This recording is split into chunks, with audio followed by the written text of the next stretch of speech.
Mga kababayan, a pleasant day.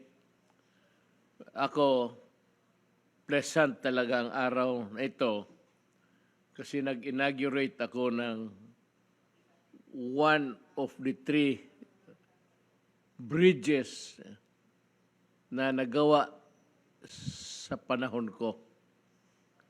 3 tulay itong ipapakita ko ngayon sa itong the BGC Ortigas link. Tapos yung isa yung sa Binondo. Tapos yung isa yung sa Estrella, Pantaleon. Yun ang 3 tulay na maiwan ko para sa inyo. I would like to show you the link that I inaugurated early this afternoon. Can we show the clip?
One kilometer plus to. And it will reduce traffic because kung mga yung mga taga BCJ, if you go in out of Manila or the Ortigas guys, yung center link, you skip EDSA. And the travel time for you to cross the bridge and be in your place of work or your intended destination will be 12 minutes. So, malaking bagay yan. At salamat sa mga taong who joined us to give us the updates sa ating discussion. We go now to the important things that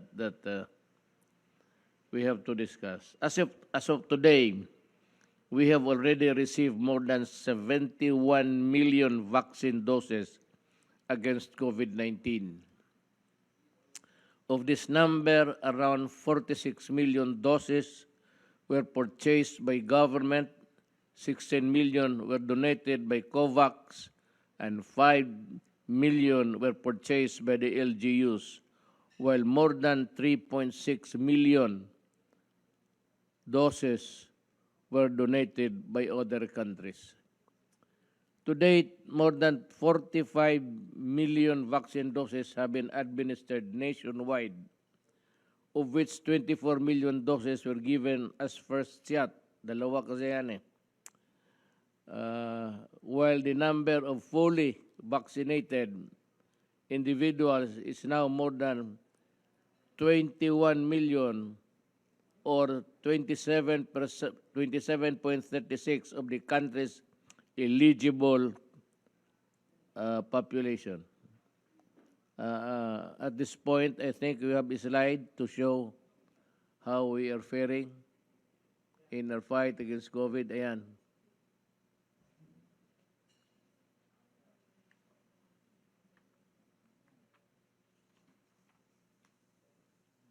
Okay.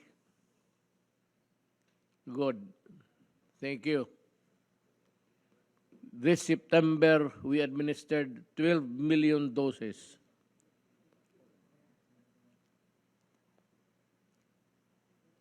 Hopefully, we can further improve this number in the following weeks and months as vaccine supplies are now arriving steadily, with October promising to be a strong month in terms of supply.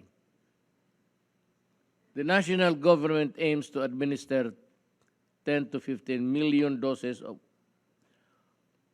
by October and bring the total number of fully vaccinated individuals to about 25 to 26 million.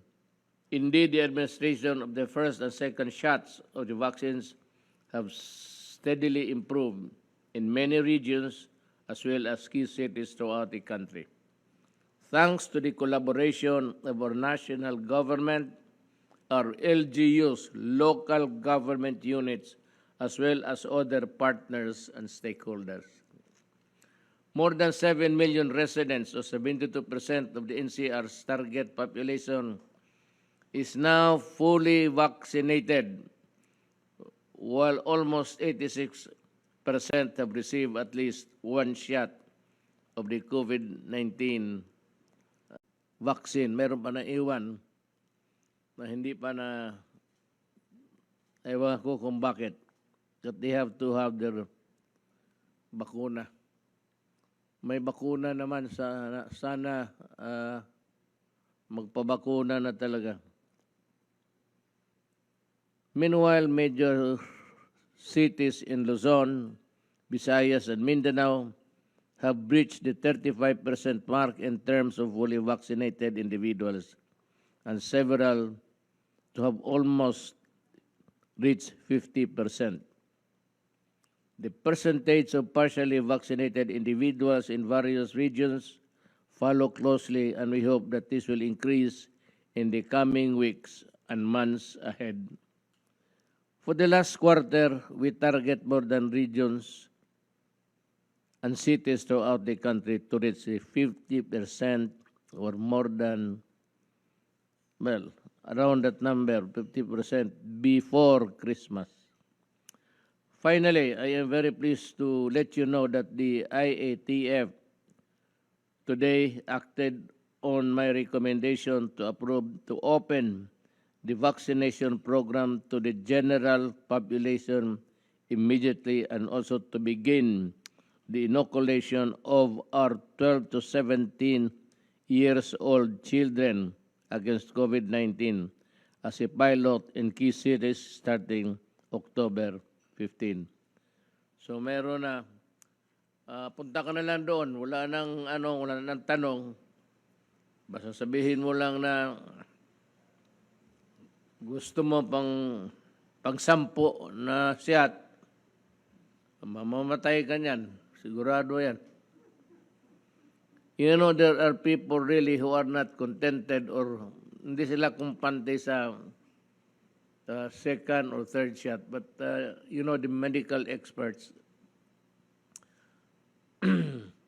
meron yung pangdagdag sa antibodies mo. If you really want a multiple vaccine, have yourself check yung ang population ng antibodies mo. Kaya kung mayroon, huwag mong sobrahan kasi masama.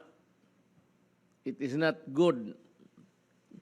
Yung iba kasi nagpapaano sigurista. But any doctor would tell you that it is bad. Bad as bad. Biro mo, i-inject mo yung maraming, nako. They are viruses na pinapasok sa katawan mo. Nabaskin ba sabihin mo na yung iba, patay. Pagdating yan doon sa katawan mo, mag-resurrection yan. So you have a problem again. Yung pangalawa pa, check out the vaccinations that are being done daily.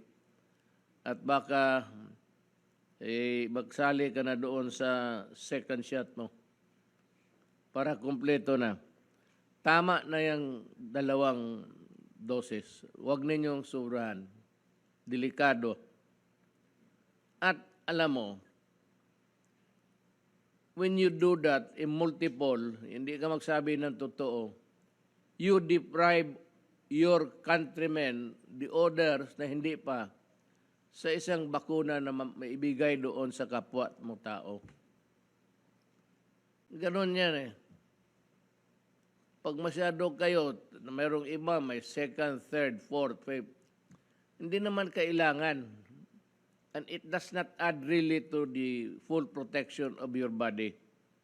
You can even get contaminated again.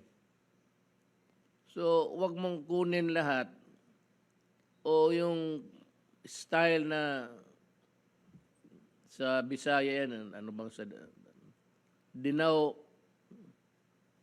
ano bang dinaw sa Tagalog? Gusto mong, basta lang akala mo, in your poor judgment, kailangan mo pa ng 3-4, you do that, you deprive the others. Baski nasabihin mo 1, 2. There are a lot of Filipinos who have yet to receive the vaccines. Kindly be, how do I do it?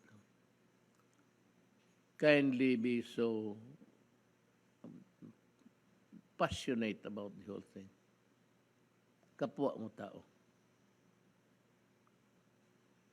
Meanwhile, many major cities in Luzon, Visayas, and Mindanao have breached the 35% mark in terms of fully vaccinated individuals and several to have almost reached 50%.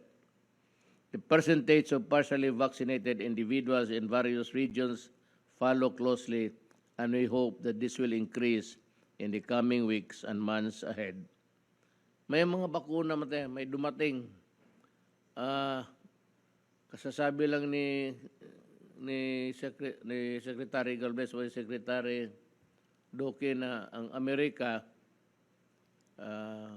nagbigay bago 5 million. Ang bait ng Amerika. Baka pupunta ako doon. Just to thank the American government and the people. Ano bang itsura ng Amerika?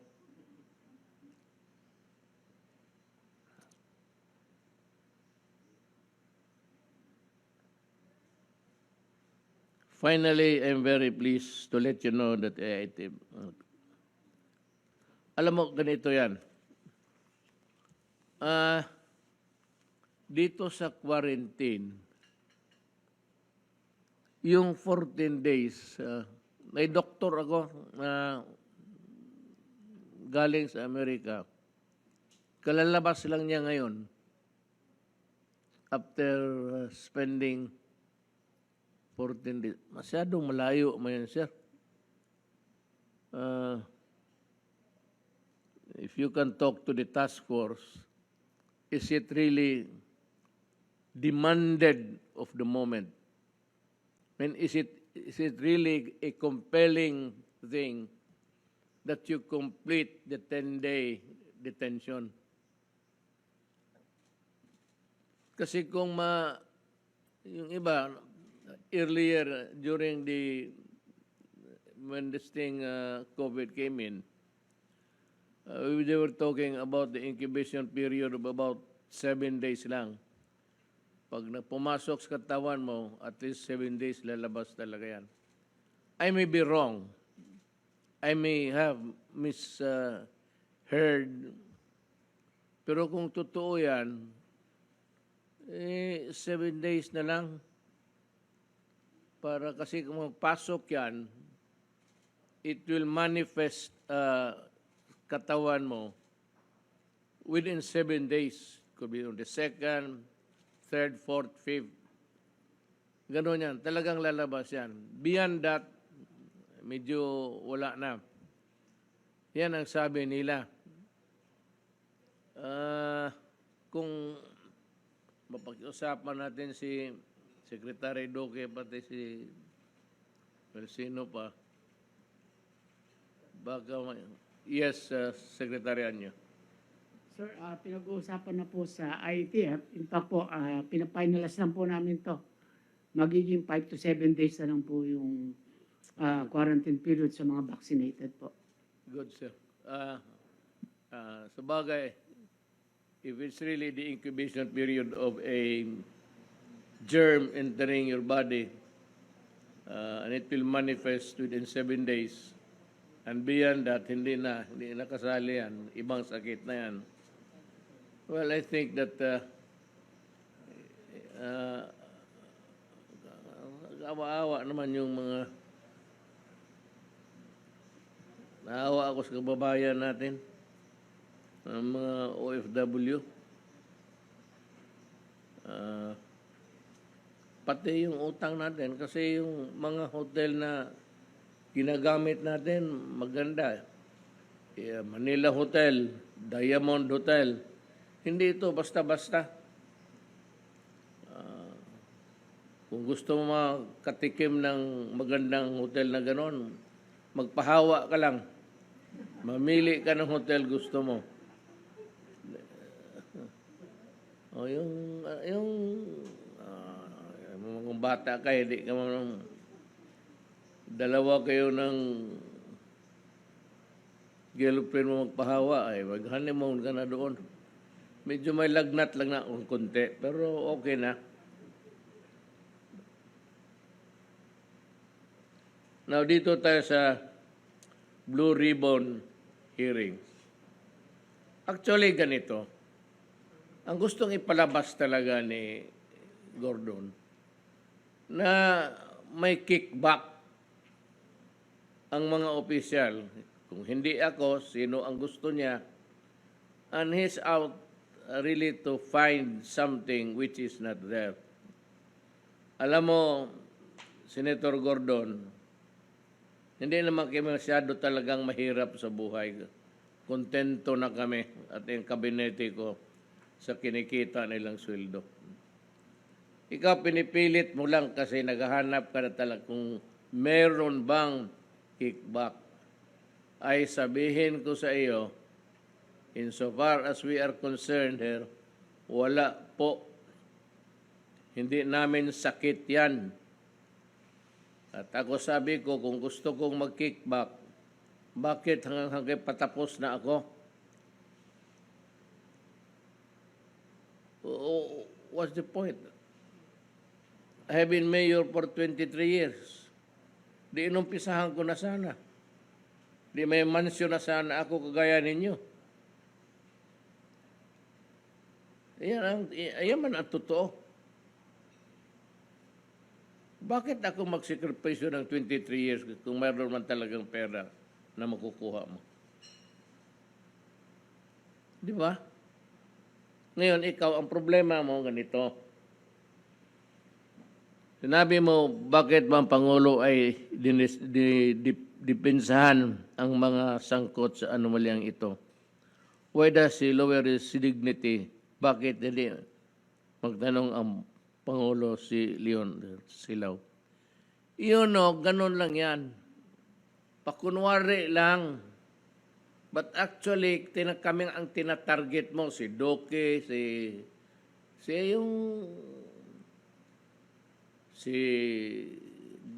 Secretary Galvez. Sus Maria Josep. Ikaw yung may totoo. What has come out in your investigation is that meron kang dinispalko na 86 million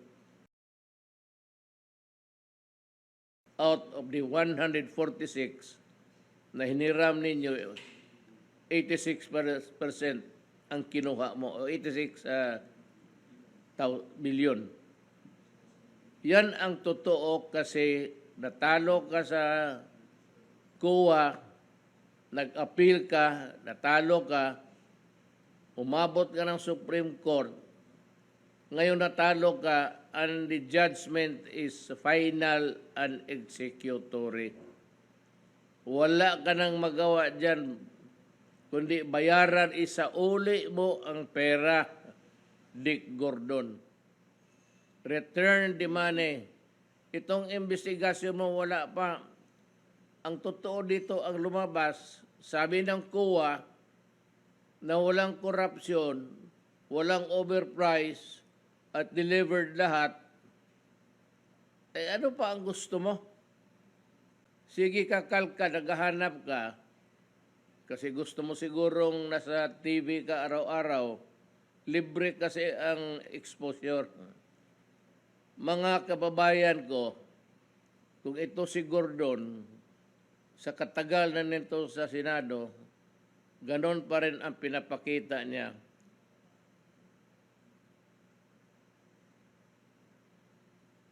Tapunan ninyo yan. Maghanap kayo ng mga bagong senador.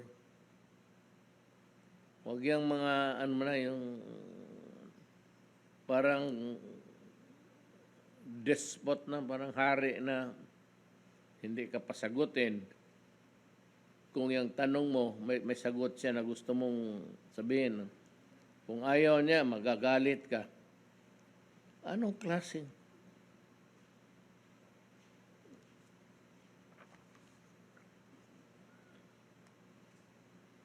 May, yung ano mo is, may sinabi ka na anti-democratic. At ito, you will suffer itong statement mo. Sabi mo, kami ang nagpapatagal sa... Sabi ko nga, durugin mo na.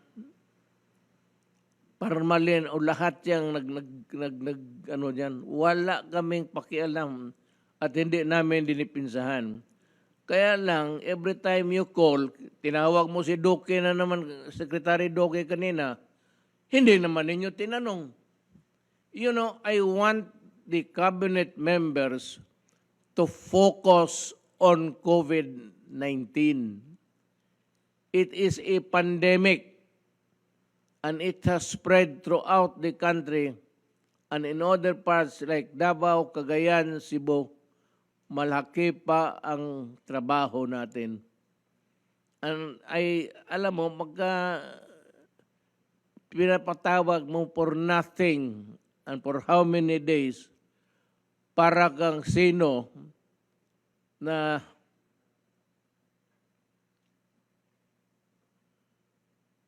Sus Gordon, oy. Maluya man ako sa iyo. What are you? What's the... Wala ka mang nakuha hanggang ngayon. Walang corruption.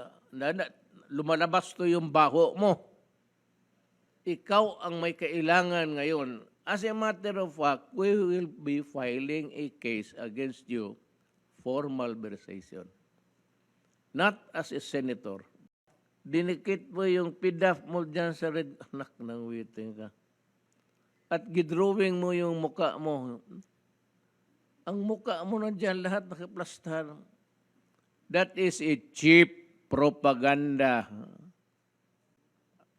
That is the Filipino people spends for that. Ang gusto namin malaman, kasi yung pera ng 86, I think, o 88 million na PDAF mo, sinali mo doon sa pera ng you commingled it, gikurambos mo, tawag dyan sa Bisaya. So mahirapan tayo ngayon maghanap niyan. It has to be an audit. Kasi pag hindi yung mag-audit yung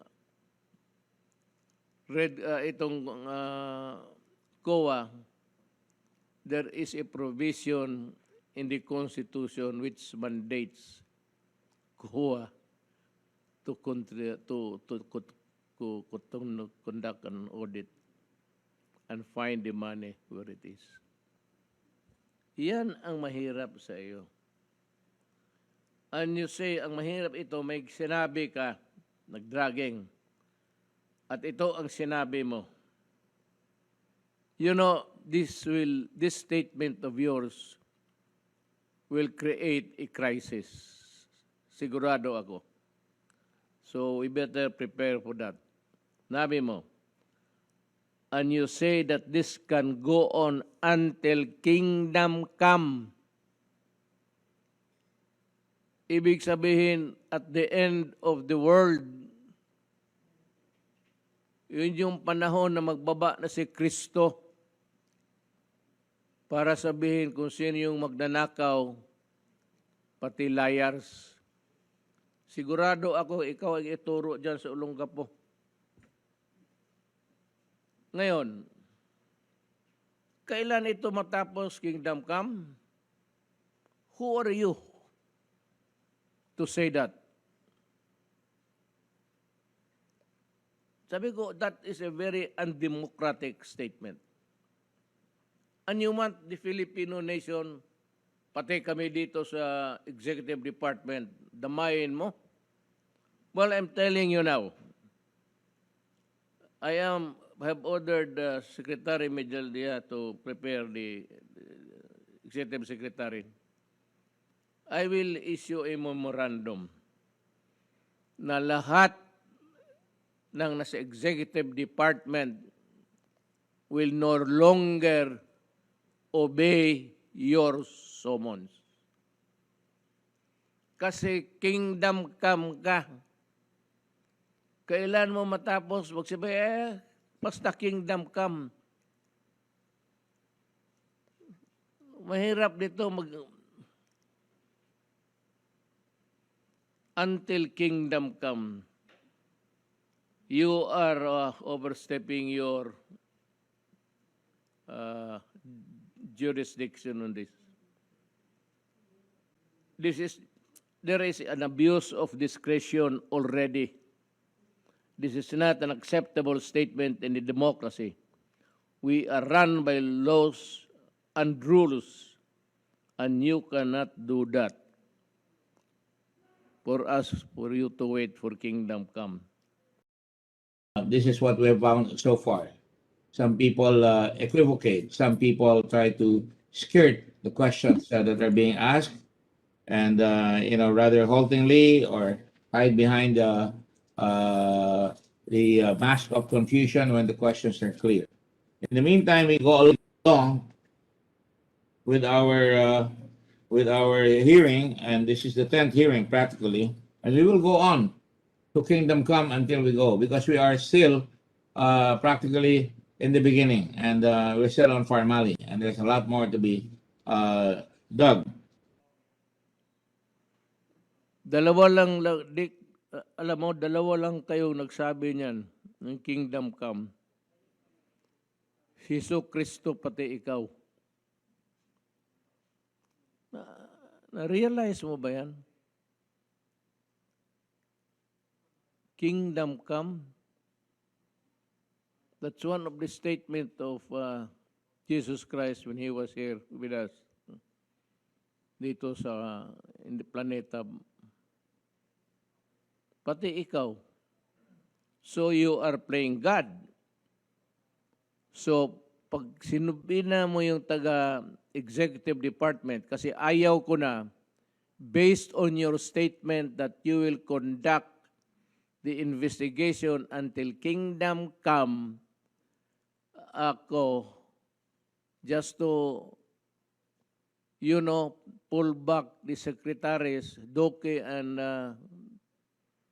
Secretary Galvez, mag-focus sila, redirect your attention to our problem of pandemic. Never mind Gordon. He is nothing. And alam mo, Senator Gordon, just like a advice, please do not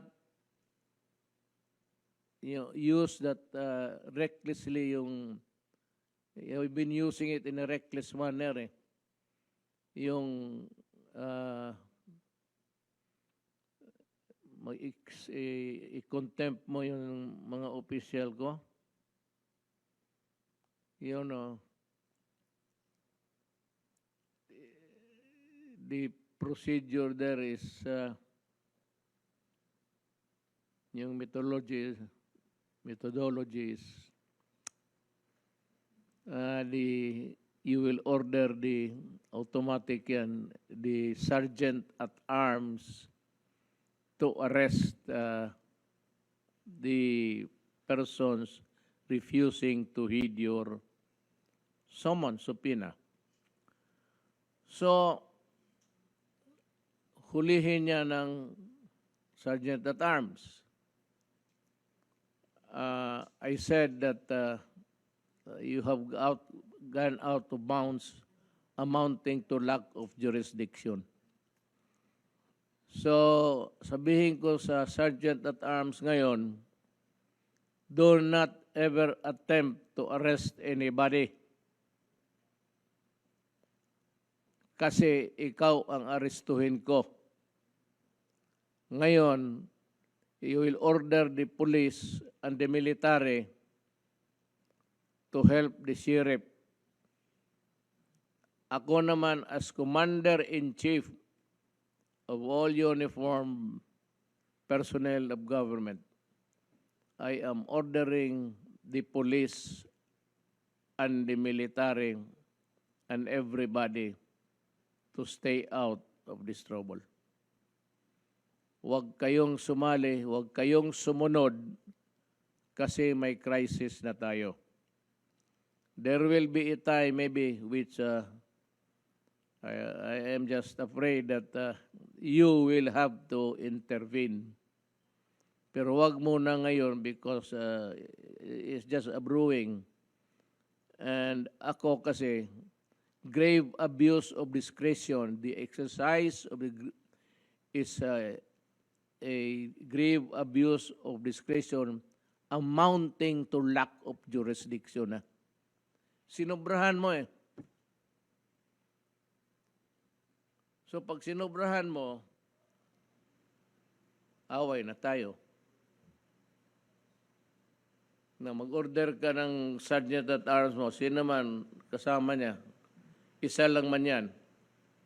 So you will order the police. So I'm ordering the police not to obey you. You may resort to using the military. Ang sabihin ko sa military, stay out. My order is you stay put. Huwag kayong sumunod sa order ni Gordon kasi he is now treading on dangerous grounds.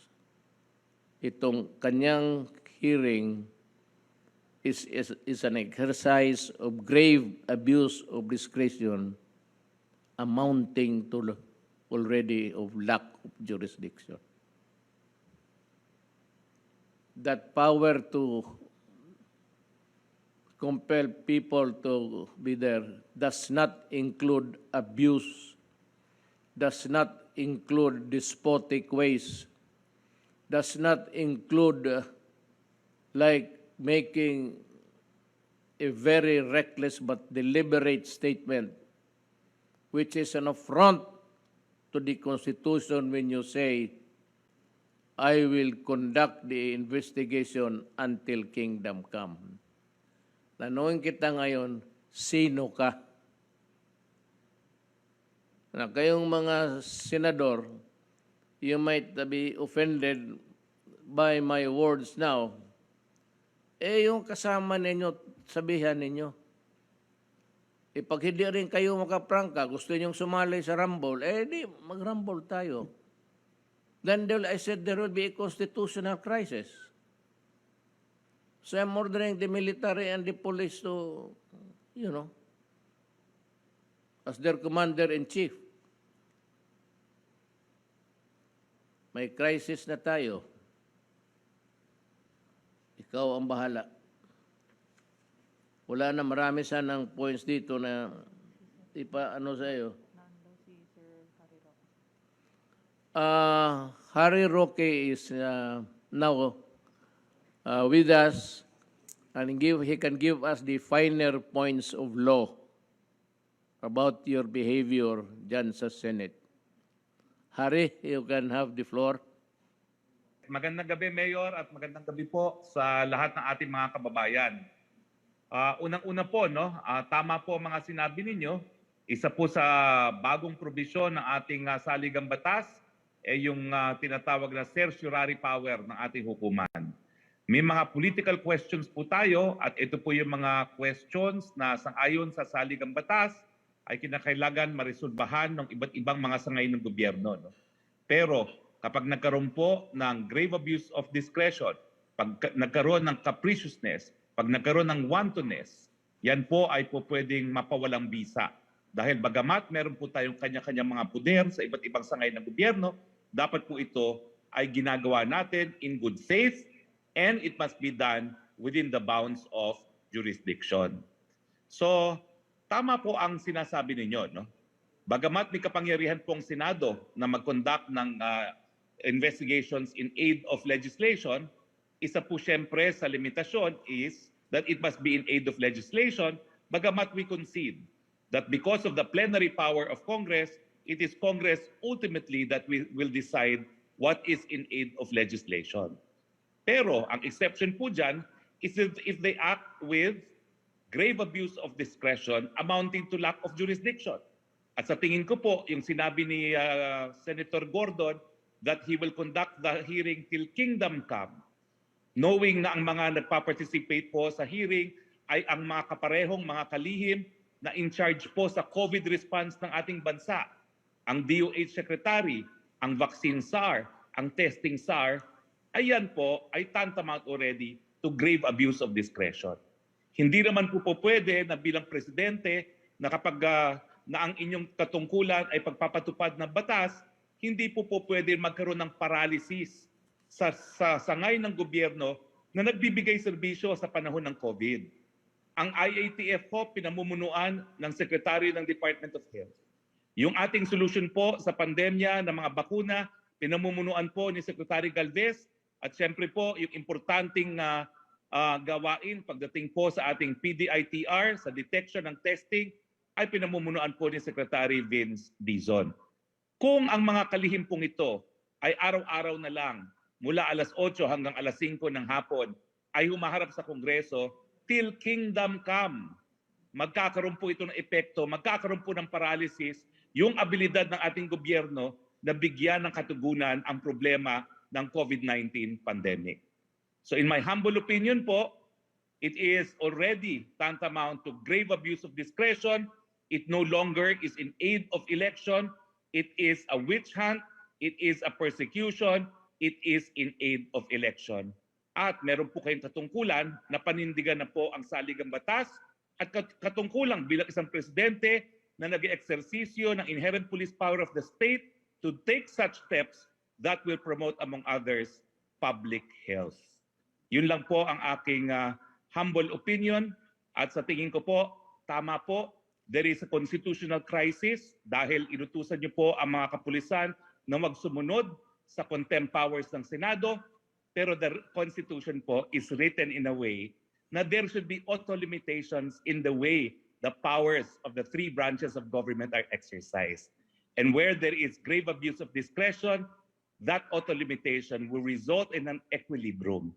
And I believe, Mr. President, that although this might be the beginning of a constitutional crisis, it will resolve itself because the Senate will ultimately realize that they do not have the police power to enforce even their contempt powers if and when they act in a manner that is capricious and bereft of legitimacy.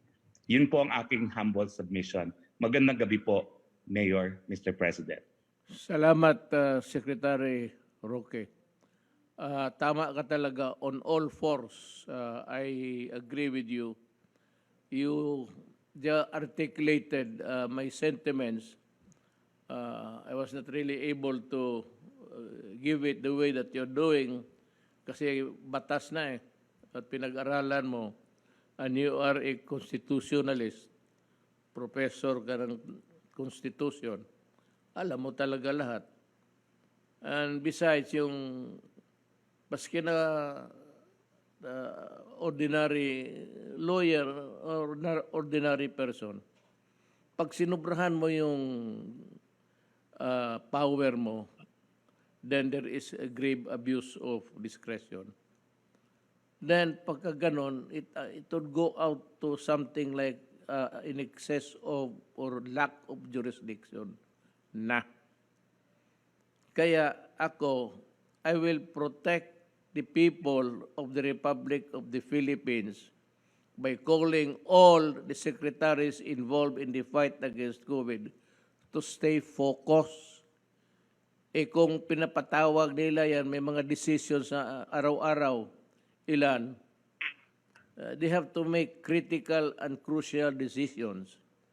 And if they spend most of their time, pinapatawag doon, parang boy, paupuin mo lang,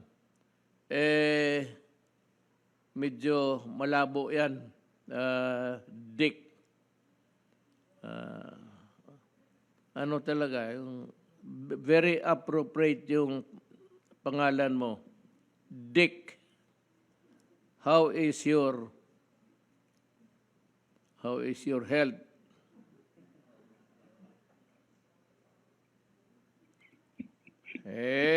Umpisahan mo ng di ba, first nang sinabi ko noon na huwag mag-testify, sabi ko, but kayong natawag na, especially si General, si Secretary Lorenzana, Secretary Galvez, and Secretary Roque, huwag naman masyadong ini-insulto mo pa yan.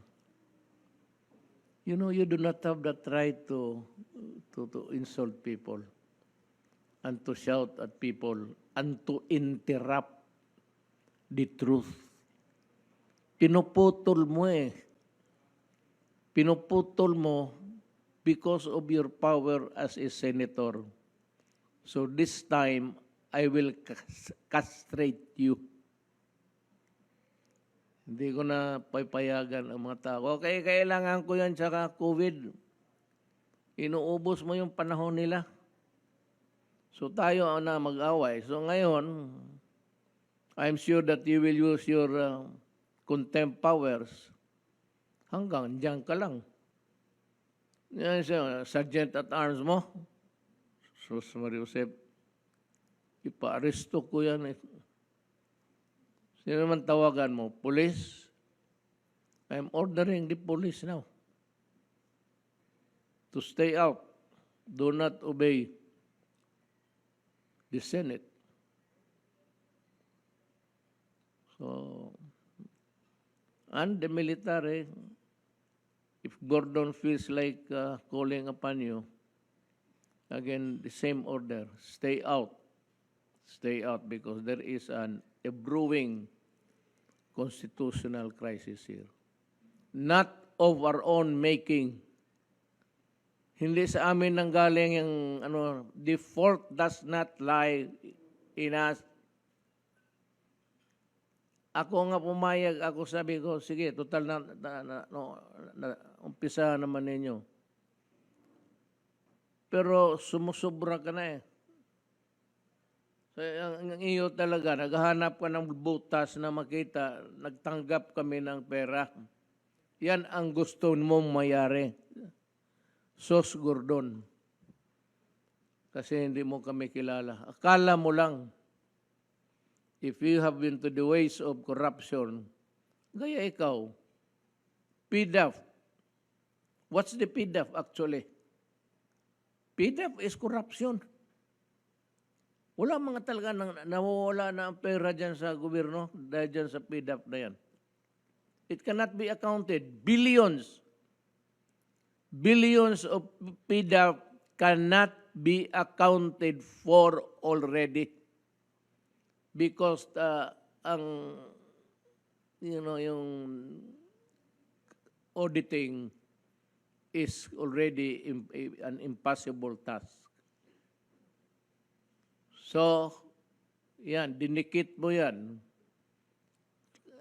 It's that, dinikit mo yung pera dyan sa Red Cross, tapos you're using the facilities to promote yourself.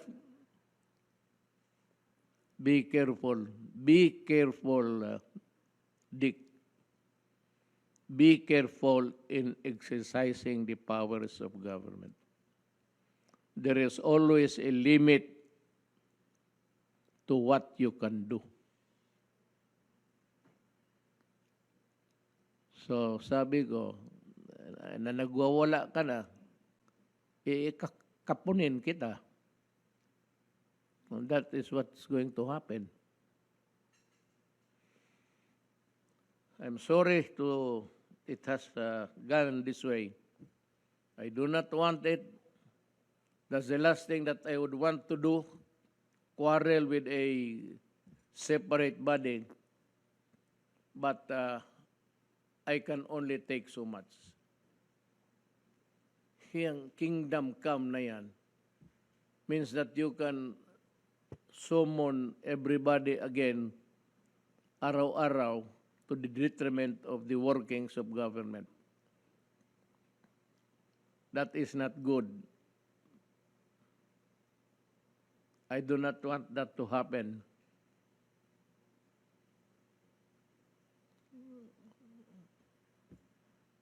But gagawain ko talaga. So yung ito, Dick, yung positive, yung false positive ng RT-PCR test conducted by PRC, I have learned that out of the PSG personnel, whereby 187 out of 213 tested positive in the PCR Manila laboratory, yet tested negative in their confirmatory test. If you have 187 positives in the PSG, it would mean that 3 or 4 personnel or individual that you need also to put to test or put in quarantine as contact traced individuals. Maubos ang tao ko sa kung yung lahat na dumaan mag-anak ng. This is not acceptable, Dick. I do not want my PSG to be placed in jeopardy. So, yun lang, Dick. Tulog ka na. And prepare tomorrow. Because tomorrow, you will be one of those impotent by your making an impotent worker of government. Hindi mo kasi naintindihan yung senador-senador. Yung highfalutin titles. We are all workers of government. Remember that. So, iwanan na kita dyan, Dick.